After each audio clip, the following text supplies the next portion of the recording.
Halo pemirsa, kami kembali hadir menyapa Anda dalam program Kejari Pasbar dalam sepekan.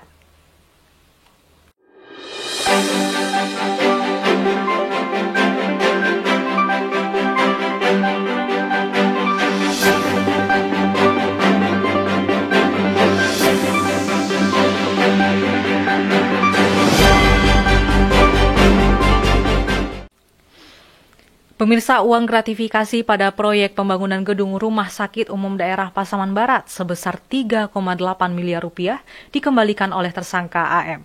Uang tersebut diterima dan dititipkan di rekening penampungan Kejaksaan Negeri Pasaman Barat. Pada hari Selasa tanggal 23 Agustus 2022, Kejaksaan Negeri Pasaman Barat menerima pengembalian uang gratifikasi atas proyek pembangunan Rumah Sakit Umum Daerah Pasaman Barat sebesar 3,8 miliar rupiah dari tersangka berinisial AM melalui kuasa hukumnya Parmonangan Siregar SHMH dan rekan. Gratifikasi tersebut dilakukan untuk pemenangan tender PT MAM Energindo dalam pembangunan RSUD Pasaman Barat. Kepala Kejaksaan Negeri Pasaman Barat Bapak Ginanjar Cahya Permana SHMH menyampaikan, uang yang diterima tersebut dititipkan di rekening penampungan Kejaksaan Negeri Pasaman Barat di Bank BRI Cabang Simpang 4. Diketahui besaran uang yang seharusnya dikembalikan sebesar 4,5 miliar rupiah, namun saat ini yang baru diterima sebesar 3,8 miliar rupiah. Besaran uang yang dijanjikan PT MAM Energindo dalam kegiatan pembangunan RSUD Pasaman Barat terindikasi sebesar 11,5 miliar rupiah, namun yang sudah terrealisasi sebesar 4,5 miliar rupiah. Kepala Kejaksaan Negeri Pasaman Barat menegaskan akan tetap melakukan penyelidikan dan berupaya memanggil dan memeriksa pihak lain.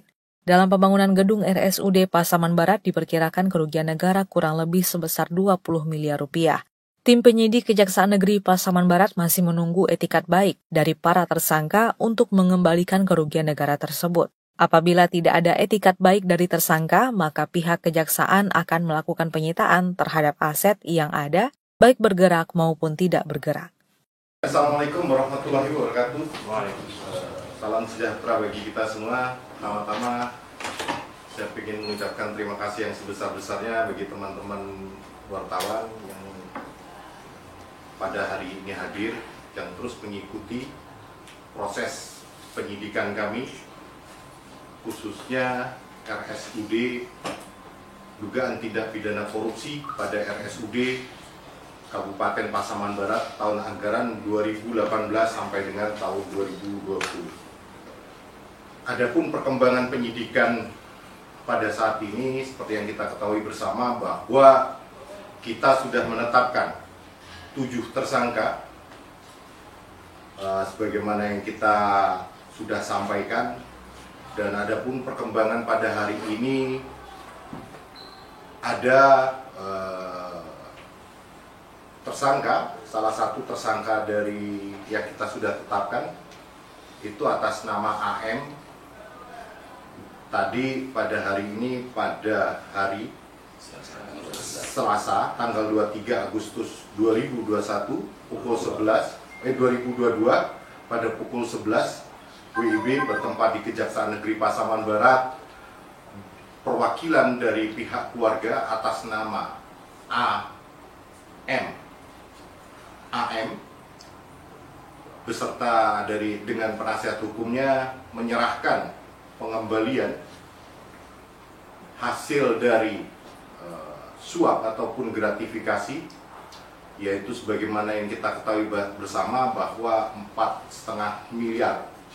Namun dalam hal ini yang bersangkutan dari pihak keluarga maupun dari penasihat hukumnya pada hari ini menyerahkan atau mengembalikan hasil dari suap tersebut sebesar 3,8 miliar. Dan adapun tujuannya, suap tersebut bertujuan untuk memenangkan PT MAM sebagai rekanan untuk melaksanakan kegiatan tersebut. Dan adapun 4,5 miliar itu dibagi-bagi, dan inilah pada hari ini dari pihak keluarga didampingi oleh penasihat hukumnya menyerahkan kepada kami uang sebesar 3,8 miliar. Mungkin begitu saja. yang rencananya nanti 3,8 miliar ini kami akan titipkan di rekening penampungan Kejaksaan di BRI cabang Pasaman Barat pada hari ini juga. Pemirsa, 4 orang panitia tender dalam proyek pembangunan gedung Rumah Sakit Umum Daerah Pasaman Barat telah ditetapkan sebagai tersangka dan ditahan oleh tim penyidik Kejaksaan Negeri Pasaman Barat. 4 orang tersangka tersebut diduga telah menerima suap dan gratifikasi dalam penentuan pemenang tender dari PT MAM Energindo. Pada hari Jumat tanggal 26 Agustus 2022, Kejaksaan Negeri Pasaman Barat kembali menahan 4 orang panitia tender dalam perkara pembangunan Rumah Sakit Umum Daerah Pasaman Barat tahun anggaran 2018 sampai dengan 2020. Keempat orang tersebut bersatu sebagai aparatur sipil negara yang juga merupakan mantan kepala bagian unit layanan pengadaan berinisial AHS dan 3 kelompok kerja berinisial LA, TA, dan YE diduga telah menerima suap dan gratifikasi dalam penentuan pemenang tender dari PT MAM Energindo senilai 700 juta rupiah. Hingga saat ini 11 orang telah ditetapkan sebagai tersangka dalam perkara dugaan tindak pidana korupsi pada pembangunan gedung RSUD Pasaman Barat tahun anggaran 2018 sampai dengan 2020. Keempat tersangka diduga melanggar pasal 2, pasal 3, pasal 5 ayat 2 junto pasal 55 KUHP dan pasal 11 junto pasal 56 KUHP dengan ancaman paling singkat 1 tahun penjara, paling lama 5 tahun, denda paling sedikit 50 juta rupiah dan paling tinggi 250 juta rupiah. Dari 11 tersangka, 10 orang telah ditahan dan dititipkan di rumah tahanan Polres Pasaman Barat, sedangkan 1 orang tersangka berinisial HW dibantarkan atau mendapat perawatan medis karena sakit.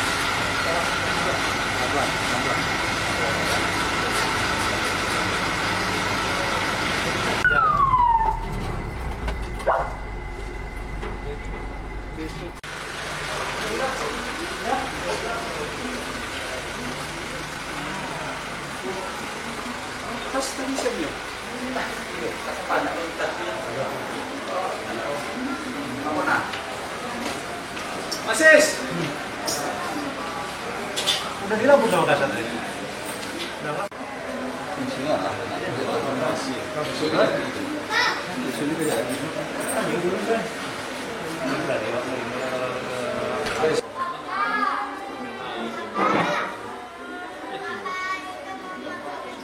Sila bang.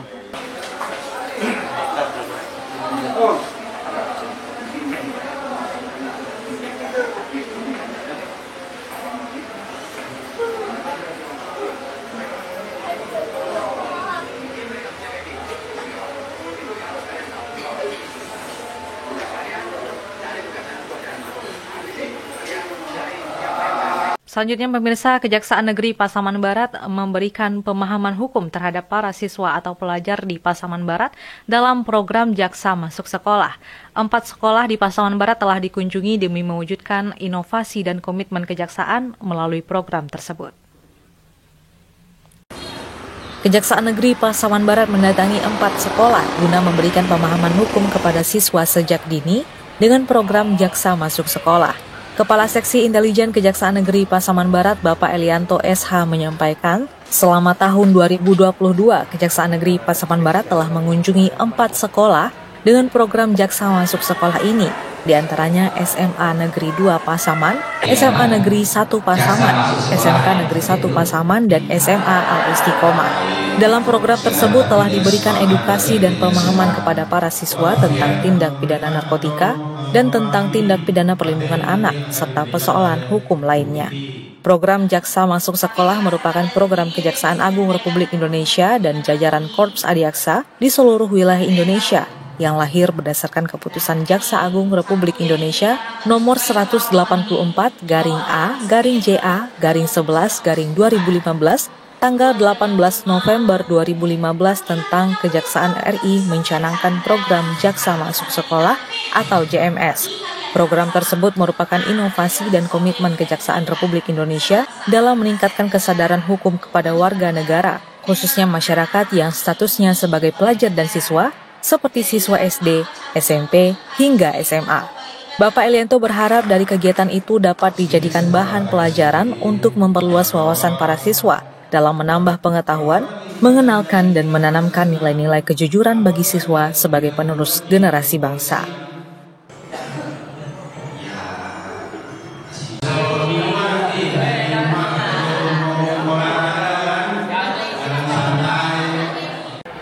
Kejaksaan Negeri Pasaman Barat.